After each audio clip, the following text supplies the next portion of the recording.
Saya senang jadi anak Tuhan.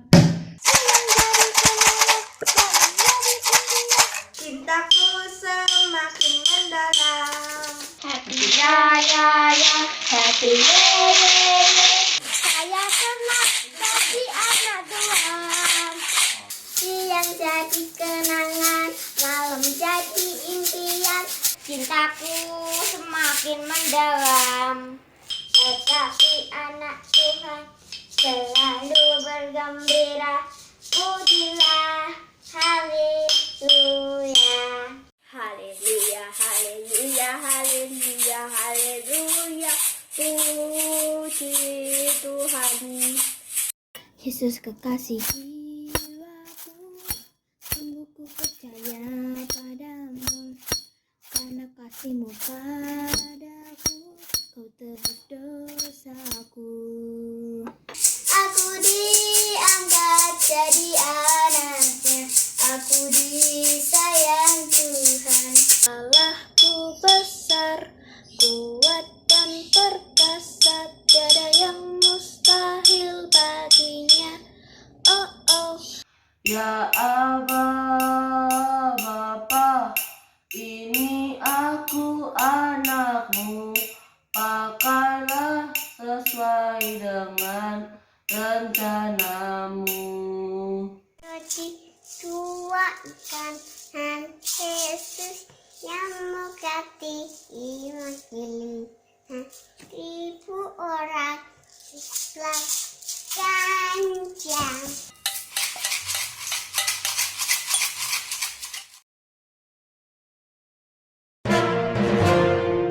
Mau pamer pantun nih.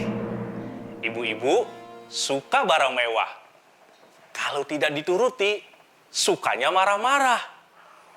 Hari ini jangan keluar rumah. Ucapkan selamat pada ayah. Aku mau ikutan pamer juga ah.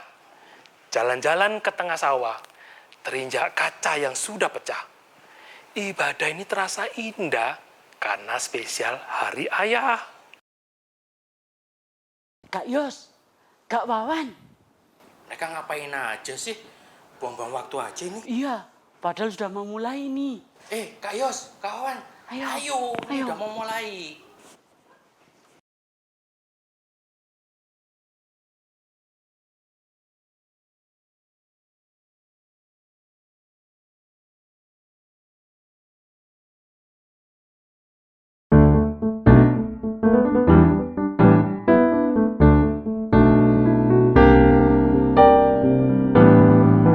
Siap berangkat saat fajar di pagi hari, serta berlomba dengan matahari, dan bergelut di sepanjang hari, pulang saat langit mulai berganti, dan redup bulan menemani, demi kebahagiaan anak istri yang ku cintai lebih dari diri sendiri.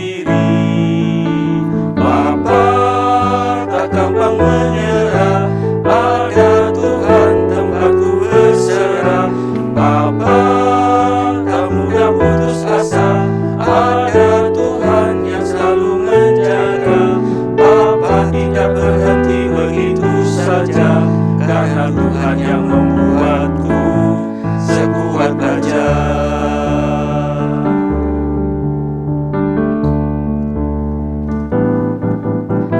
Ada saatnya Papa tegas bicara, tetapi bukan karena tak cinta. Mungkin membuat hati terluka, semua agar tak pulang yang sama. Papa bukanlah yang sempurna, terkadang keras dan enggan berkata. Demi kalian orang-orang yang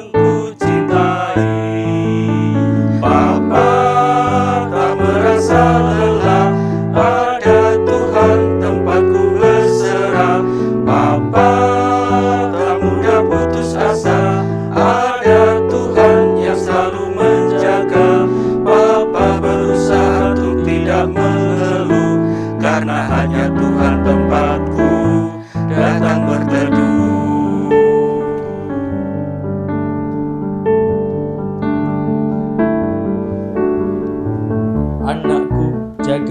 perilakumu, jangan ikut yang semu, apalagi palsu saat berat bebanmu.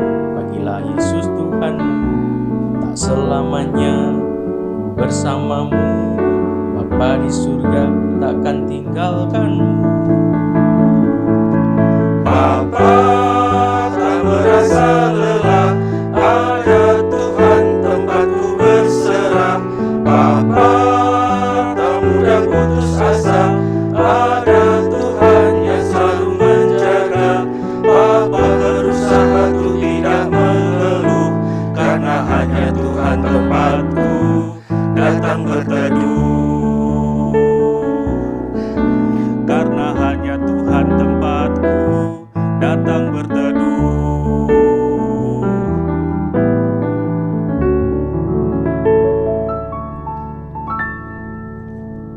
Selamat pagi adik-adik. Senangnya kali ini Pak Hendra bisa menemani adik-adik beribadah hari ini. Nah Pak Hendra gak sendirian loh.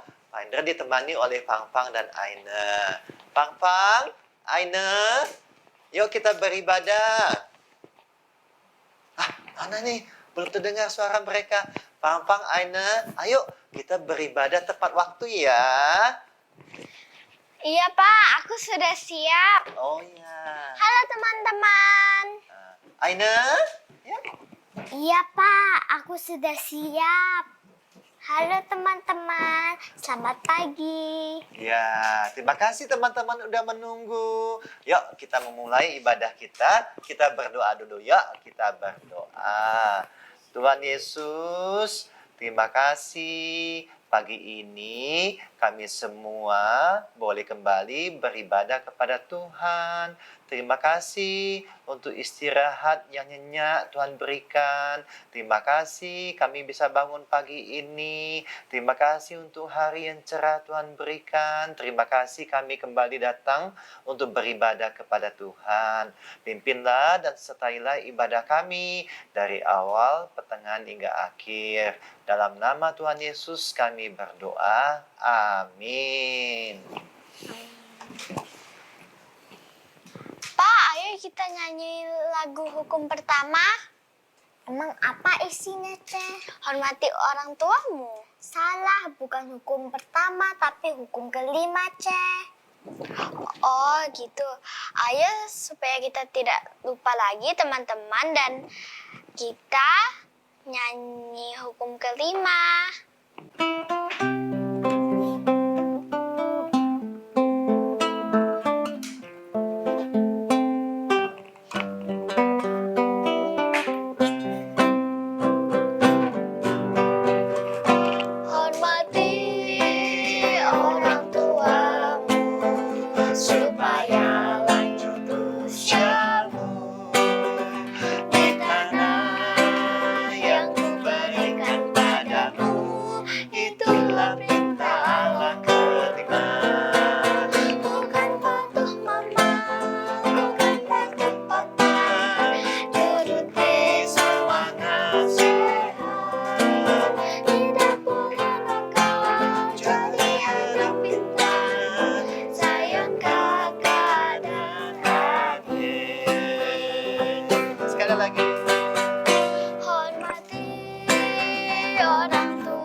Cece Meme.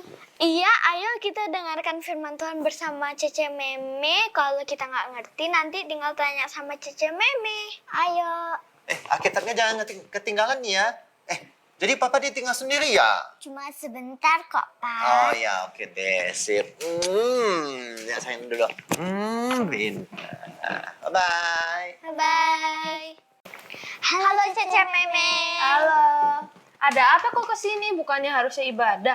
Justru kami kesini mau mengajak Cece Meme mendengarkan firman Tuhan bersama. Ayo, Ce, ceritakan tentang perbuatan Allah.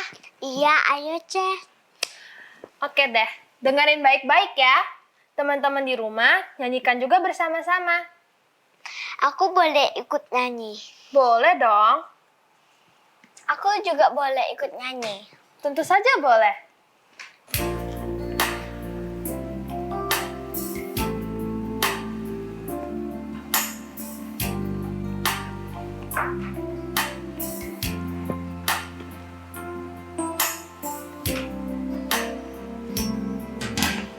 Ku ingin dengar cerita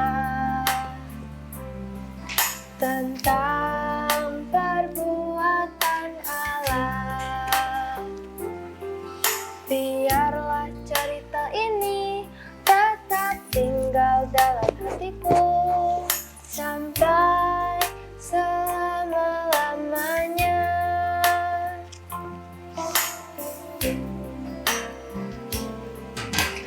Ku ingin dengar cerita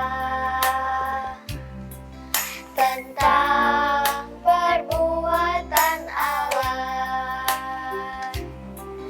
Biarlah cerita ini tetap tinggal dalam hatiku sampai selama-lamanya.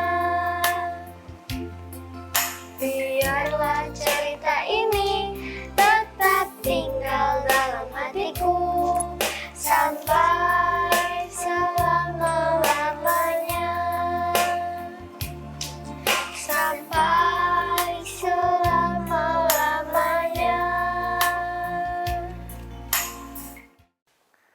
Selamat pagi adik-adik yang kakak kasihi dalam Tuhan Yesus.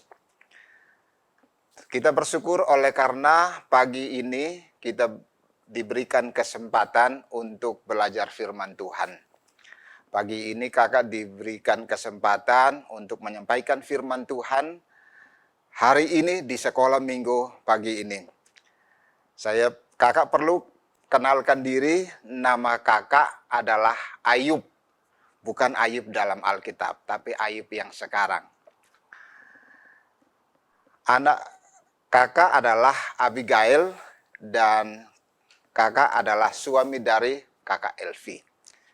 Sebelum kita mendengarkan firman Tuhan, mari kita berdoa terlebih dahulu.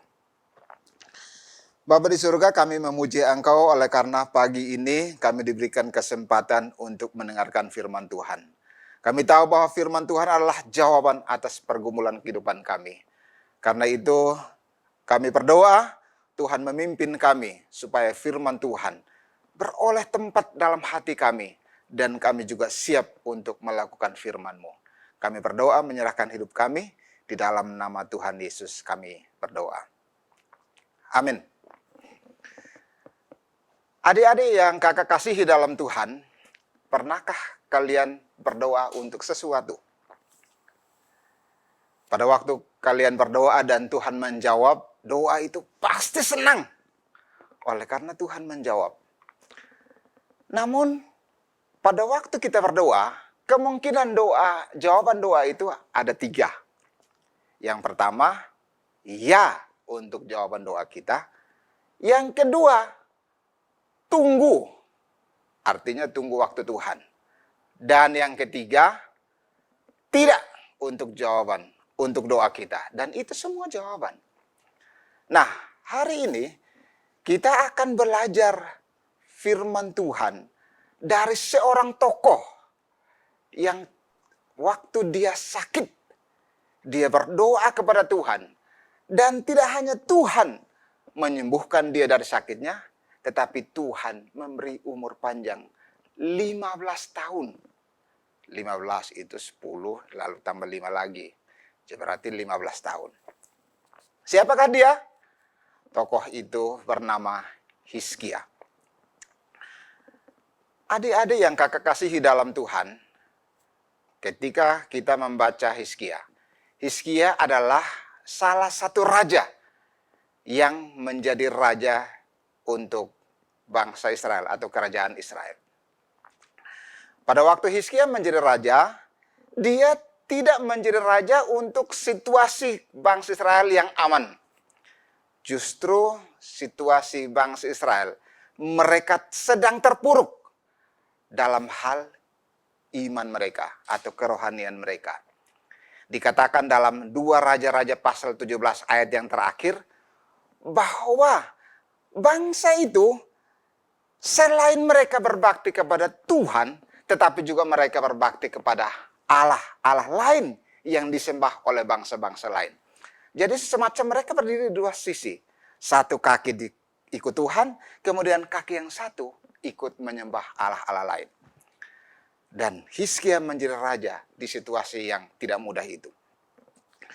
Tetapi apa yang dilakukan oleh Hizkia? Pada waktu Hizkia menjadi raja, justru dia mengembalikan bangsa itu kepada Tuhan, menyembah kepada Tuhan. Dan Hizkia melakukan sesuatu yang baik menurut Tuhan. Sama seperti apa yang dilakukan oleh Raja Daud, leluhur mereka.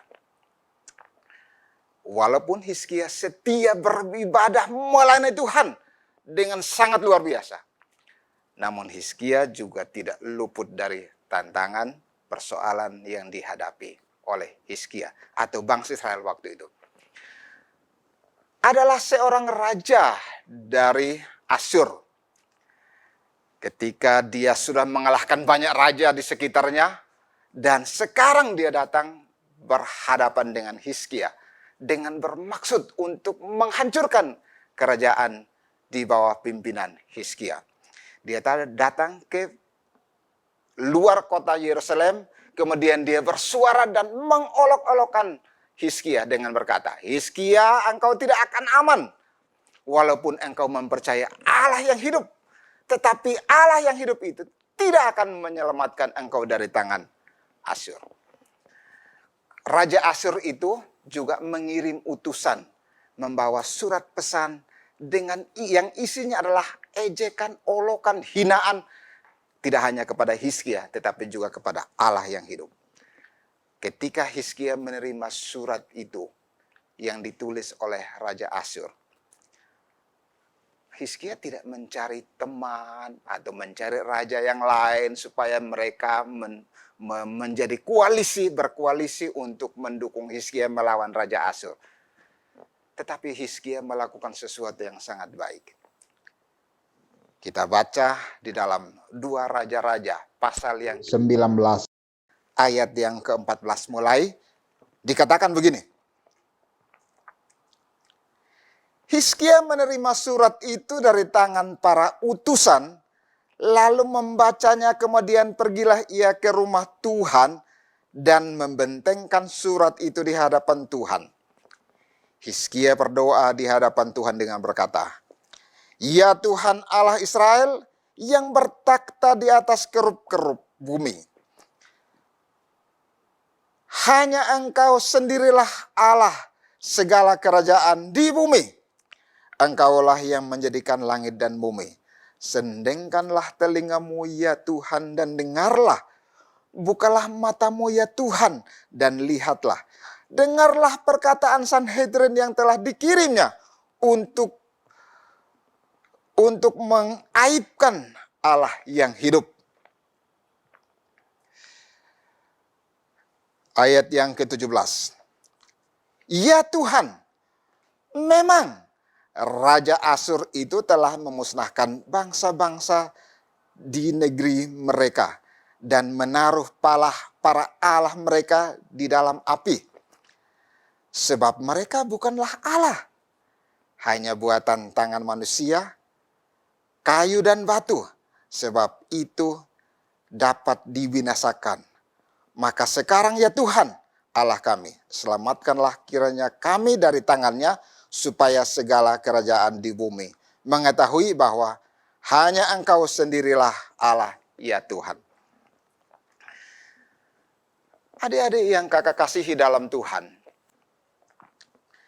Hizkia datang kepada Tuhan dan membawa ejekan itu, olokan itu, yang sebetulnya ditujukan kepada Yahweh, Allah yang hidup. Dia datang dan menyerahkan persoalan ini kepada Tuhan. Adik-adik yang kakak kasihi dalam Tuhan, pada waktu engkau mengalami ejekan, difitnah, dihina, mungkin juga dibully, apa yang engkau lakukan? Lapor kepada guru, lapor kepada orang tua, mencari teman untuk mendukungmu, atau bahkan mungkin lapor polisi. Itu baik, memang baik. Memang engkau harus lapor kepada orang tua, kepada guru. Tetapi hal yang utama adalah seperti yang dilakukan oleh Hizkia, yaitu datang kepada Tuhan, berserah dan menyerahkan semuanya kepada Tuhan. Karena Hizkia tahu bahwa pembelanya adalah Tuhan. Apalagi kalau waktu itu engkau dihina oleh karena iman kepada Yesus Kristus. Kita lihat apa yang dikatakan oleh Hizkia pada waktu dia berdoa kepada Tuhan. Dikatakan dalam ayat yang ke-16. Sendengkanlah telingamu, ya Tuhan, dan dengarlah. Bukalah matamu, ya Tuhan, lihatlah, dengarlah perkataan Sanhedrin yang dikirim untuk mengaibkan Allah yang hidup. Kata mengaibkan itu sama dengan menghina Tuhan. Menghina Tuhan, mengolok-olokkan Allah yang hidup. Kalimat ini Hizkia paham bahwa kata mengaibkan itu sama seperti waktu adik-adik pernah membacakan Daud berhadapan dengan Goliat. Pada waktu Goliat datang menghadapi orang Israel, dia datang dengan pasukan yang banyak, dengan pedang yang luar biasa, dengan perawakan yang tinggi besar seperti raksasa itu, dan dia menghina orang Israel. Kemudian Daud, sang gembala itu, datang dan berkata, siapakah orang yang tidak bersunat ini yang menghina Allah yang hidup? Maka apa yang dilakukan oleh Daud? Hanya dengan sebuah batu yang diambil di sungai itu, dan dengan umban itu, dia mengumbankan batu itu dan persis kepada dahi Goliat. Batu kecil. Tetapi bukan batu, bukan masalah batu, tetapi masalah Allah yang hidup. Dan Goliat sang raksasa itu jatuh mati seketika.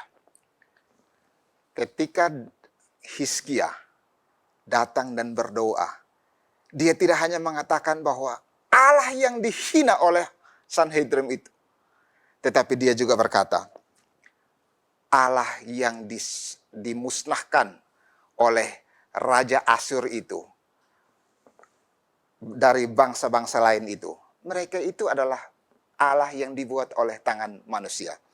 Dari pasal 19 ayat yang ke-17 dan 18 mengatakan begini. 2 Raja-Raja pasal 19 ayat yang ke-17 dan 18. Ya Tuhan, memang Raja Asyur telah memusnahkan bangsa-bangsa dan negeri-negeri mereka dan menaruh para Allah mereka ke dalam api. Mengapa? Sebab Allah yang dimusnahkan itu hanya buatan tangan manusia, makanya bisa dimusnahkan. Allah yang disembah oleh bangsa-bangsa lain punya telinga tapi tidak bisa mendengar, punya mulut tapi tidak bisa berbicara, punya hidung tetapi tidak bisa bernapas, punya mata tetapi tidak bisa melihat. Tetapi Allah yang disembah oleh Hizkia bukan Allah yang demikian. Memang kita tidak melihat Allah itu, tetapi kuasanya benar-benar ada. Adik-adik pernah membaca peristiwa Elia mendemonstrasikan, menunjukkan kuasa Allah kepada 450 Nabi Baal dalam 1 Raja-Raja pasal 18. Di sana Elia menantang 450 Nabi Baal itu untuk mempersembahkan korban kepada Allah mereka. Kemudian dia menyuruh mereka untuk berseru. Pada waktu mereka mulai berseru, Elia berkata, panggil lebih keras, panggil lebih kuat. Mungkin dia sedang ada urusan, atau dia sedang termenung, atau mungkin dia sedang memikirkan sesuatu. Panggil lebih keras. Tetapi panggilan mereka kepada Allah itu tidak datang, tidak kunjung datang. Dan tiba sore hari, giliran Elia. Elia menyuruh mempersiapkan korban bakaran, kemudian di sekitar korban bakaran itu dia menyirami air yang begitu melimpah yang agak mustahil kalau api akan menyambar korban bakaran itu. Setelah itu Elia memanggil nama Tuhan. Dan Tuhan turun dalam bentuk api, membakar hanguskan semua korban itu termasuk air yang melimpah di sekitar parit itu. Allah yang disembah oleh orang Israel adalah Allah yang hidup. Dia punya telinga, dia punya mata, dan dia bisa berbicara. Adik-adik yang kakak kasihi dalam Tuhan, dari cerita ini, kita akhirnya tahu bahwa engkau dan kakak itu sedang mempercayai Allah yang hidup. Kalau engkau dihina oleh karena engkau mempercayai Yesus, tenang, jangan takut.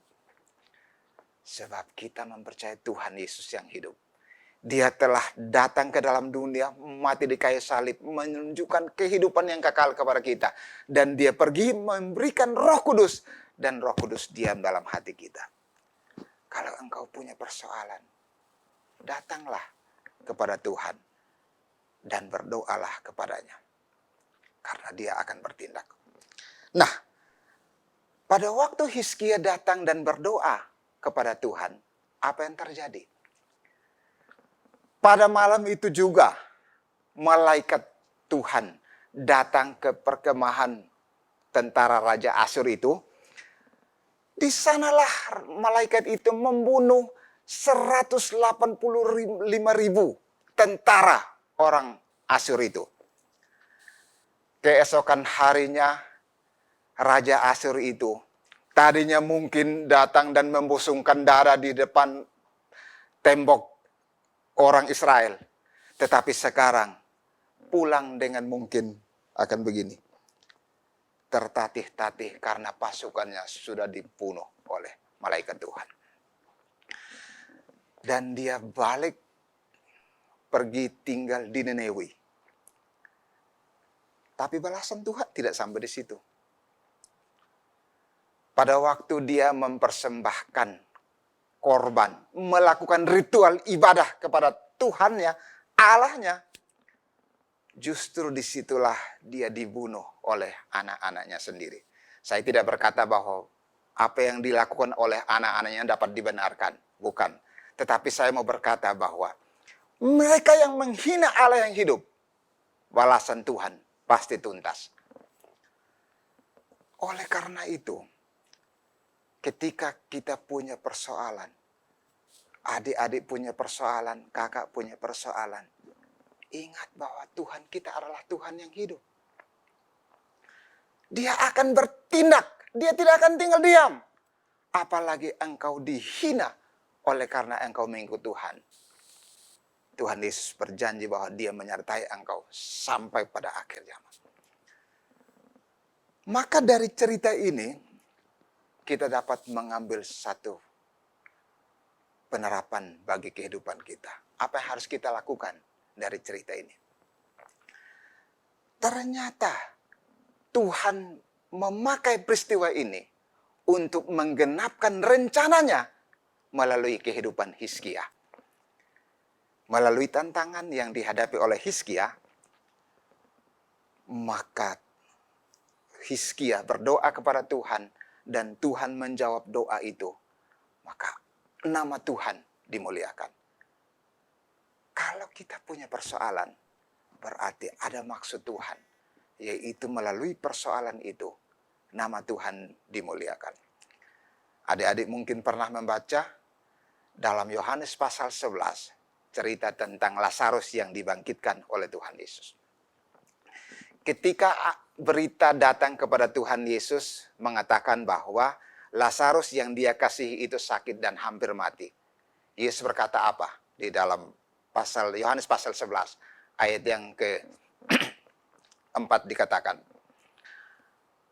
penyakit itu tidak akan membawa kematian, tetapi penyakit itu akan menyatakan kemuliaan Tuhan. Anak manusia akan dimuliakan. Dan kita tahu ceritanya bahwa Lazarus dibangkitkan. Jadi kalau kita punya persoalan, berarti Tuhan mau memakai persoalan itu untuk kemuliaan nama Tuhan. Kita adalah alat di tangan Tuhan yang Tuhan mau pakai kita untuk hormat dan kemuliaan nama Tuhan. Yang kedua, dari tantangan itu, persoalan yang dihadapi oleh Hizkia. Hizkia akhirnya melihat di dalam bacaan yang tadi dalam 2 Raja-Raja pasal 19 ayat yang ke-30 sampai dengan 32 itu mengatakan bahwa orang Israel itu akhirnya mereka melihat kebaikan Tuhan yang begitu luar biasa. Maka kalau ada persoalan yang terjadi, yang kedua, Tuhan mau memakai persoalan itu untuk memulihkan, memberkati kita jauh lebih besar dari hari sebelumnya.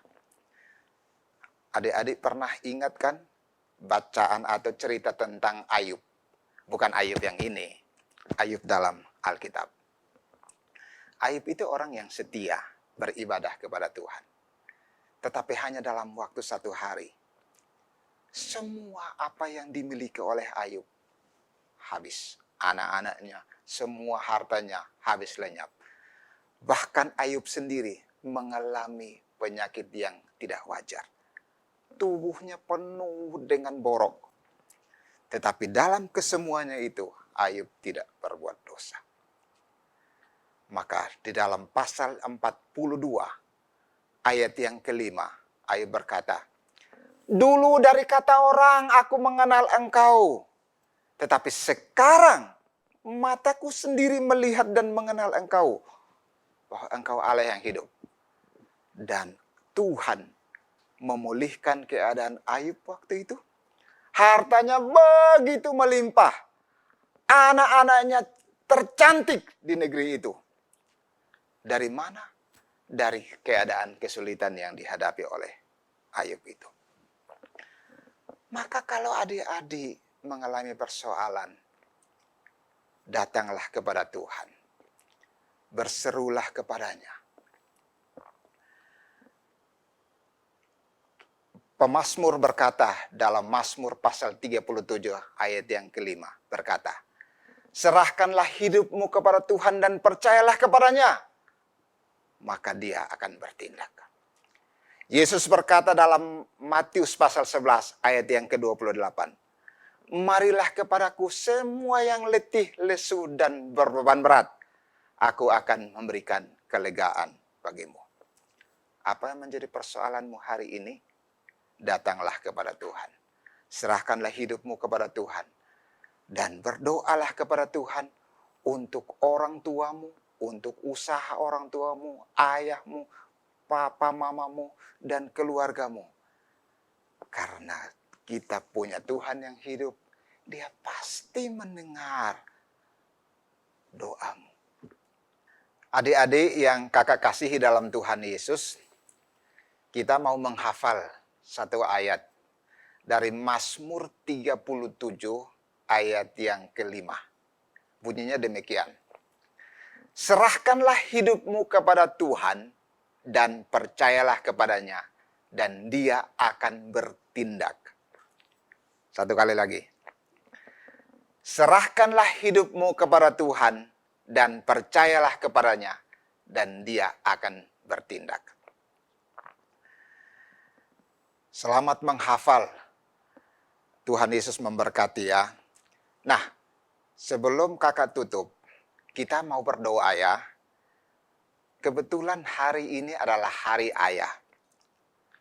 Saya mengajak adik-adik untuk berdoa bagi orang tuamu, terutama ayahmu. Berdoa kepada Tuhan, supaya Tuhan juga menolongmu, bahwa Tuhan memberi orang tua yang baik di tengah-tengah keluargamu.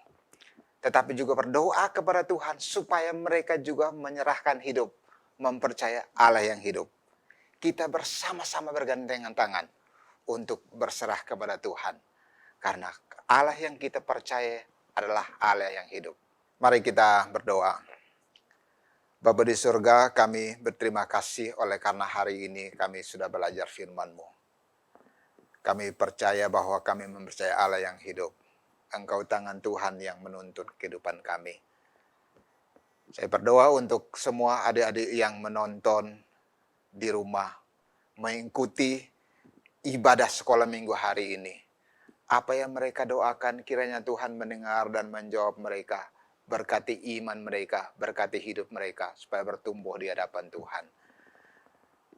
Mungkin mereka juga sedang berdoa untuk orang tua mereka, membawa kehidupan orang tua mereka ke dalam tangan-Mu. Biarlah Allah mendengar dan menjawab dengan cara Tuhan. Kami juga berdoa untuk semua ayah dari anak adik-adik kami. Tuhan memberkati mereka dalam usaha dan pekerjaan mereka. Situasi saat ini memang tidak mudah. Banyak orang mengalami kesulitan oleh karena pandemi ini. Usaha makin sulit. Tetapi kami tahu bahwa tangan Tuhan adalah Allah yang hidup yang akan menuntun dan memberkati hidup mereka. Berkati pekerjaan mereka, terutama melindungi mereka dan selamatkan dari penyebaran virus corona yang sedang menjadi pandemi di bangsa kami. Lindungi dan selamatkan kami semua, agar kami boleh melihat tangan Tuhan yang ajaib, yang terus menuntun dan memberkati hidup kami. Ini doa kami menyerahkan hidup kami dan berdoa di dalam nama Tuhan Yesus. Amin. Nah teman-teman, kita sudah mendengarkan firman Tuhan. Sekarang saatnya kita untuk memberikan persembahan. Sudah pada disiapkan belum? Sudah, Ceh. Persembahanku mana, Ceh?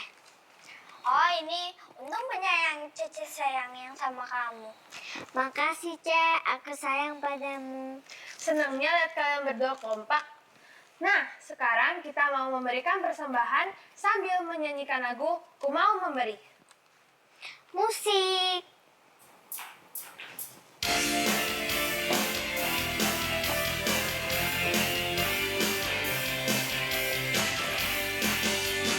Aku diberkati, aku pun mau jadi berkat. Tuhan Yesus mengasihi kita semua. Yesus ajarku memberi, aku pun mau lakukan.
teman-teman, mari kita berdoa.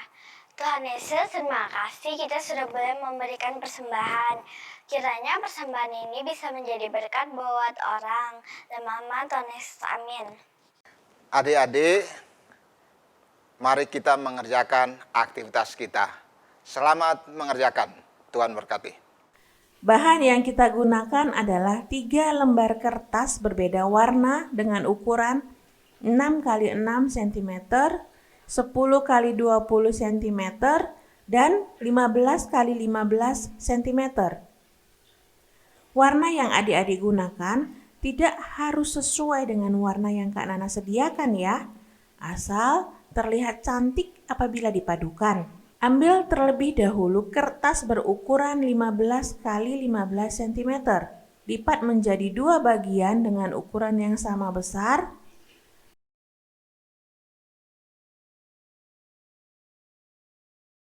Buka kembali lipatan. Lipat kembali ke bagian tengah. Lakukan di kedua sisinya.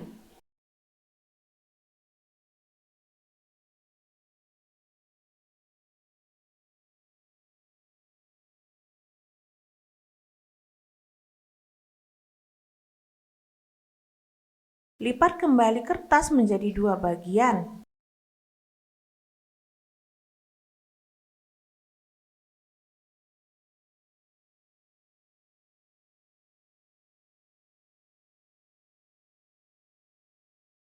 Perhatikan garis tengah yang Kak Nana tunjuk.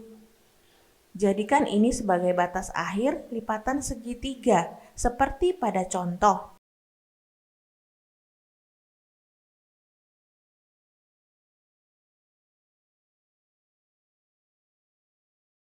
Lakukan pada kedua sisi.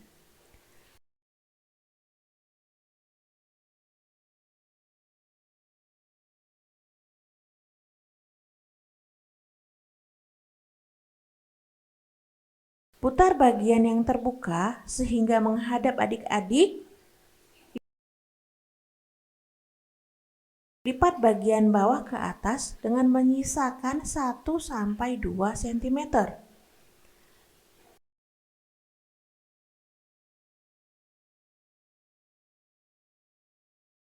Lipat bagian atas yang terbuka ke arah bawah sehingga membentuk segitiga seperti pada contoh.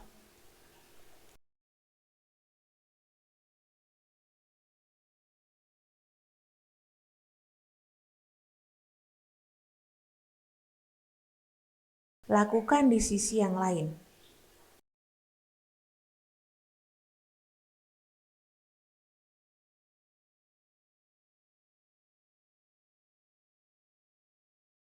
Balik kertas. Lipat ujung kertas sampai batas yang Kak Nana tunjuk ya.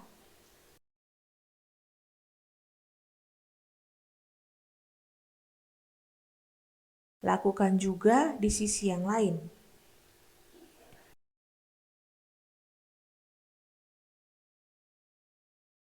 Balik kertas kembali. Lipat sisa kertas ke bagian belakang.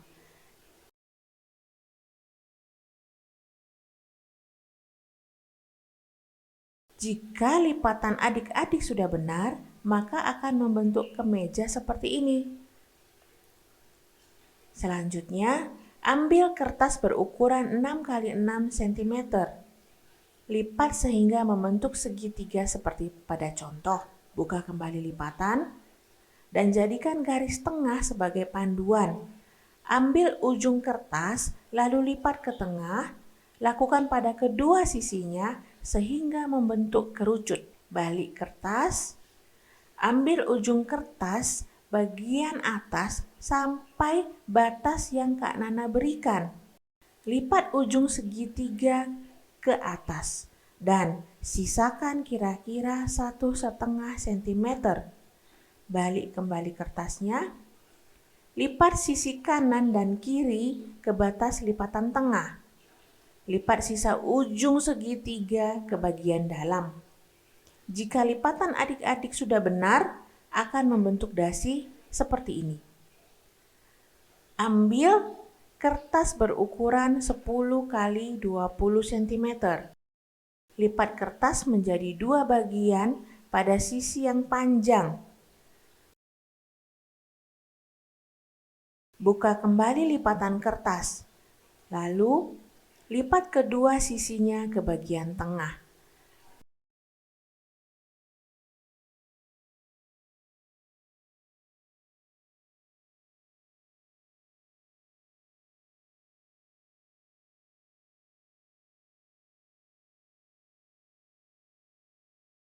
Lipat menjadi 2 bagian sama besar.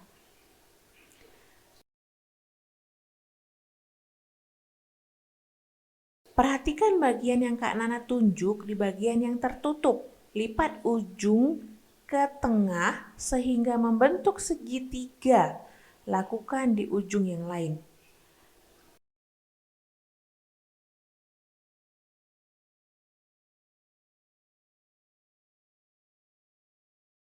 Ambil bagian ujung dan lipat ke bagian dalam mengikuti tanda lipatan segitiga tadi.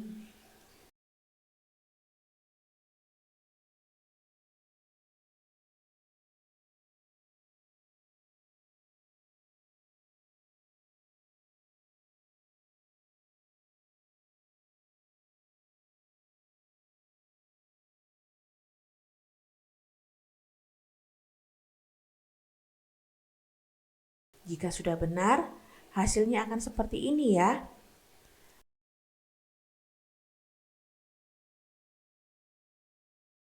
Ambil bagian yang terbuka dan lipat sampai batas segitiga.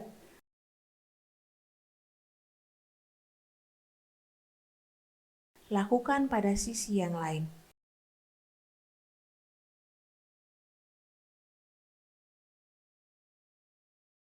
Jika adik-adik mengikuti langkah instruksi yang Kak Nana berikan, maka bentuk segitiga akan berada di bagian dalam. Buka lipatan seperti pada contoh.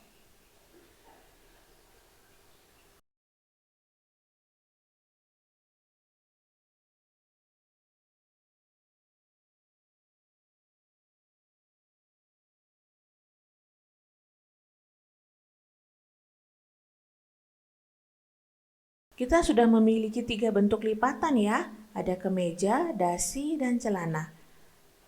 Ini adalah bahan tambahan ya adik-adik, untuk merekatkan ketiganya. Boleh menggunakan jenis lem lainnya. Kita akan coba rekatkan ya.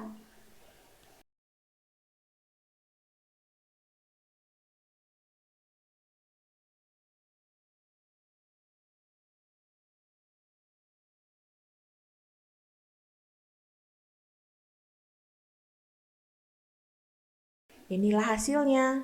Kemeja, dasi, dan celana untuk ayah siap untuk berangkat bekerja. Adik-adik, kita sudah buat aktivitas. Tadi kita juga berdoa untuk ayah dan kita juga sudah membuatkan aktivitas berupa baju untuk ayah. Sekarang serahkan baju ini kepada ayah sebagai ucapan terima kasihmu kepada ayah karena ayah sudah bekerja keras, mencari nafkah, melindungi dan membesarkanmu untuk mengenal Tuhan. Sambil serahkan, katakanlah kepada ayahmu, I love you Papa, dan mencium dia, kemudian berfoto dengan ayahmu dan kirimkan ke grup sekolah minggu. Tuhan memberkati.